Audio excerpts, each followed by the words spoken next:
Hello అండి, welcome to flavours of our kitchen. నువ్వులు లేదా ఇతర నూనె విత్తనాలు నూనె కోసం తొక్కించి తర్వాత మిగిలిపోయే ఆ పొడిని తెలగపిండి అంటారు. ఇది మనకి గానుగుల దగ్గర లేదంటే డిపార్ట్మెంట్ స్టోర్స్లో అమ్ముతారు. ఆషాఢంలో తప్పనిసరిగా తినవలసిన వాటిలో ఈ మునగాకు తెలగపిండి కూర ఒకటి. ఈరోజు మన ఛానల్లో మునగాకు తెలగపిండి రెసిపీ చూద్దాం. దీనికోసం ముందుగా ఒక టేబుల్ స్పూన్ నువ్వుల నూనెలో 10-12 వెల్లుల్లిపాయలు, ఆవాలు, మినప్పప్పు, పచ్చిశనగపప్పు, జీలకర్ర పోపు వేపుకోవాలి. ఈ కూరలో వెల్లుల్లిపాయలు ఎక్కువ వేసుకుంటేనే బాగుంటుంది.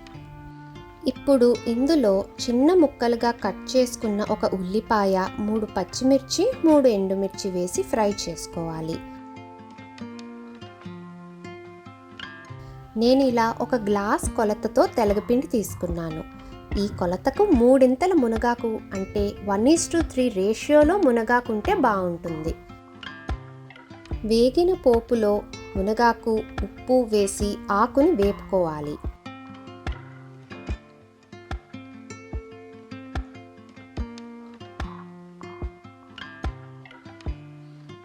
ఇప్పుడు ఇందులో పసుపు, తెలగపిండి వేసి ఒకసారి మిక్స్ చేసుకొని అదే గ్లాస్తో 1.5 గ్లాస్ వాటర్ వేసి దగ్గరకు పడి పొడి పొడిగా వచ్చే వరకు ఫ్రై చేసుకోవాలి. ఎంతోసేపు పట్టదు, కూర అవ్వడానికి 10 నిమిషాల్లో రెడీ చేసుకోవచ్చు.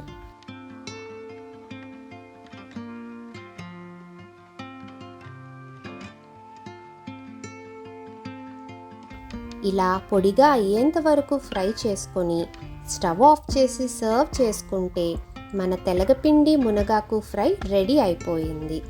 రెసిపీ తప్పకుండా ట్రై చేయండి.